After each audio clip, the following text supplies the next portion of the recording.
રાજકોટ મહાનગરપાલિકાએ ચાલુ નાણાકીય વર્ષની અંદર બજેટ દ્વારા સ્ટેન્ડિંગ કમિટી દ્વારા એક દરખાસ્ત સારી મૂકવામાં આવી હતી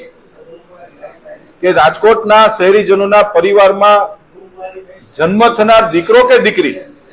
ના નામનું રાજકોટ મહાનગરપાલિકા એક વૃક્ષ વાવશે। રાજકોટ શહેર દિન પ્રતિદિન મોટું બનતું જાય છે, વસ્તી વધે છે, વૃક્ષોની પણ વસ્તી વધવી જોઈએ એવું સ્પષ્ટ ભારતીય જનતા પાર્ટીના શાસકોનું માનવું છે। તો વૃક્ષોને ગતિને વેગ મળે તેના માટે એક નવતર આખા દેશની અંદર પ્રથમ વખત નવતર અભિગમન સ્ટેન્ડિંગ કમિટી દ્વારા એક નિર્ણય કરવામાં આવ્યો હતો, જેની પણ એક આજે દરખાસ્ત હતી કે કોઈ પણ પરિવારના ઘરે જ્યારે બાળક કે દીકરો કે દીકરીનો જન્મ થાય ત્યારે આ જન્મનું પ્રમાણપત્ર લેવા આવશે, ત્યારે એ પ્રમાણપત્રના આધાર ઉપર રાજકોટ શહેરના અલગ અલગ વિસ્તારની અંદર જ્યાં મહાનગરપાલિકા વૃક્ષારોપણ કરતી હોય છે ત્યાં એ દીકરો કે દીકરીના નામની નેમ પ્લેટ લગાવીને વૃક્ષ વાવશે, એની ઉપર વૃક્ષનું જતન કરવામાં આવશે, એની ઉપર પિંજરું લગાડવામાં આવશે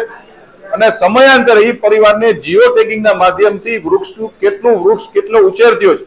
એમની પણ માહિતી અમે આપવામાં આવશે। એ બહુ સારી દરખાસ્ત હતી, એને પણ આજે મંજૂરીની મહોર આપવામાં આવી છે।